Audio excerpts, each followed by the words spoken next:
जय झूलेलाल दोस्तों। अॼु असां ठाहींदासीं स्वांजरे जी भाॼी, जंहिंखे स्वांजरे जा गुल बि चइबा आहिनि या मोरिंगा फ्लावर्स। जेका भाॼी ॾाढी टेस्टी त हूंदी आहे, उन सां गॾु इहा विटामिन्स, आयरन, कैल्शियम और पोटेशियम सां भरपूर आहे। जय झूलेलाल दोस्तों, मां मुस्कान आहूजा और तव्हांजो स्वागत आहे मुंहिंजे चैनल हुनर मुस्कान का सिंधी ते। अचो त रेसिपी शुरू कयूं था। स्वांजरे जा गुल सेहत लाइ ॾाढा सुठा हूंदा आहिनि। इहे असांखे ज़रूरु खाइणु खपनि। इहे कैल्शियम सां भरपूर आहिनि। त पंहिंजे खाधे में स्वांजरे जे गुलनि खे ज़रूरु ऐड कजो। तव्हां स्वांजरे जा गुल खणणा आहिनि, जंहिंखे असां स्वांजरो बि चवंदा आहियूं, मोरिंगा फ्लावर्स। इनखे चङी तरह साफ़ु करिणो आहे। गुलनि खे अलॻि करे वठंदासीं। इन खां पोइ इन्हनि खे चङी तरह धोइणो आहे। धोइण खां पोइ असां इन्हनि खे बॉइल कंदासीं। त धोई करे असां इन्हनि खे विझंदासीं कुकर में। गॾु पाणी विझंदासीं ऐं इन्हनि खे असांखे बॉइल करिणो आहे। त बॉइल करण लाइ 3 सीटियूं लॻाईंदासीं। त जेसिताईं इहो बॉइल थिए तेसिताईं असां ठाहींदासीं मसालो। उन जे लाइ खणंदासीं थूम, अदरक ऐं सावा मिर्च। इन्हनि खे असां पीसींदासीं। 8-10 कलियूं थूम जूं, 1 इंच अदरक ऐं 1 साओ मिर्च। इन्हनि खे पीसे इन जी पेस्ट ठाहिणी आहे। इन खां पोइ हिकु तई खणंदासीं। उन में विझंदासीं 3 चमचा तेल। उन खां पोइ उन में विझंदासीं थूम, अदरक ऐं सावनि मिर्चनि जी पेस्ट और इनखे भुञणो आहे असांखे।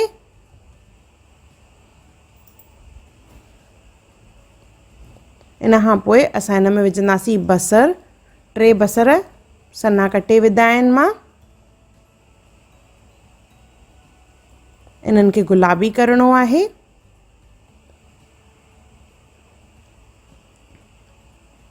जेसिताईं इहो गुलाबी थिए तेसिताईं अचो त ॾिसूं था पिया स्वांजरे जा गुल बॉइल थिया आहिनि की न। ॾिसो, इहे बॉइल थी विया आहिनि। मां इन्हनि खे छाणीअ में विझी रखियो आहे, जीअं इन्हनि जो पाणी जेको आहे सॼो निकिरी वञे। बसर गुलाबी थी वेंदो त उन खां पोइ इन में विझणो आहे असांखे टमाटो।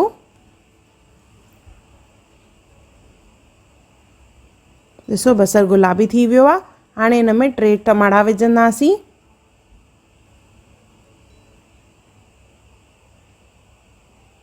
इन सां गॾु इन में विझंदासीं स्वांजरे जा गुल, जेके असां बॉइल करे रखिया आहिनि।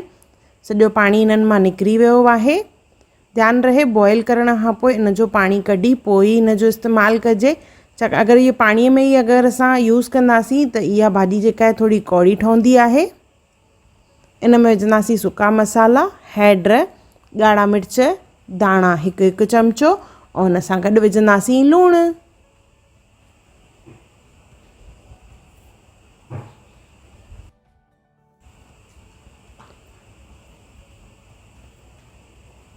सभु मसाला ऐं लूणु विझी करे असां इन खे ढके करे सिजाईंदासीं।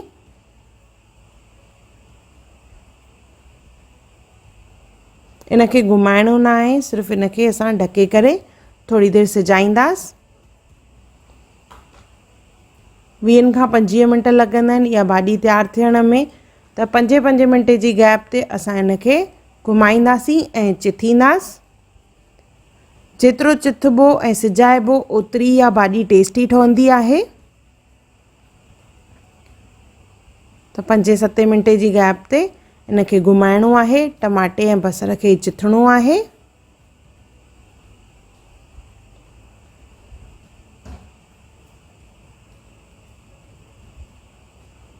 इन में असां नंढो फोटो बि विझी सघंदा आहियूं। उहा रेसिपी मां पहिरियों अपलोड कई आहे। इन खे वापसि ढके करे सिजाईंदासीं असां। त टमाटे मां, बसर मां ऐं गुलनि मां जेको पाणी निकिरंदो उन में ई इन भाॼीअ खे सिजाइणो आहे असांखे।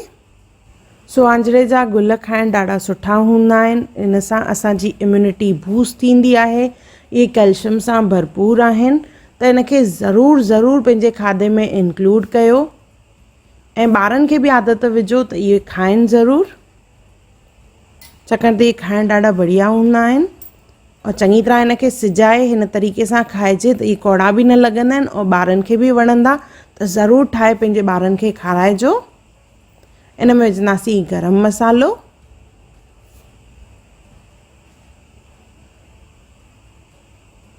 इनखे मिक्स कंदासीं चङी तरह।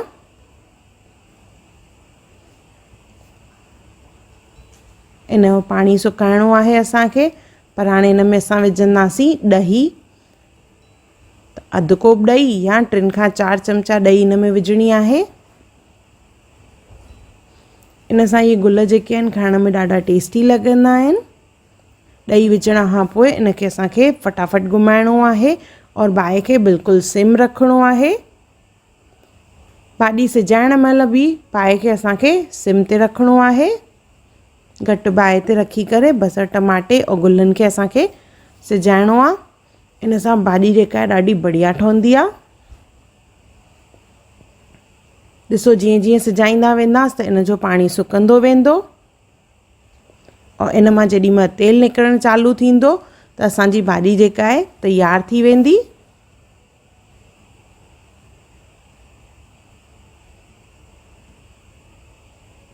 इन में विझंदासीं धाणा। ये लॻभॻि तयार थी वई आहे। 1-2 मिंट अञा रखंदासीं।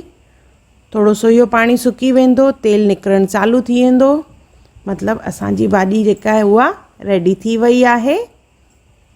इनखे असां गरमा गरम सर्व कंदासीं।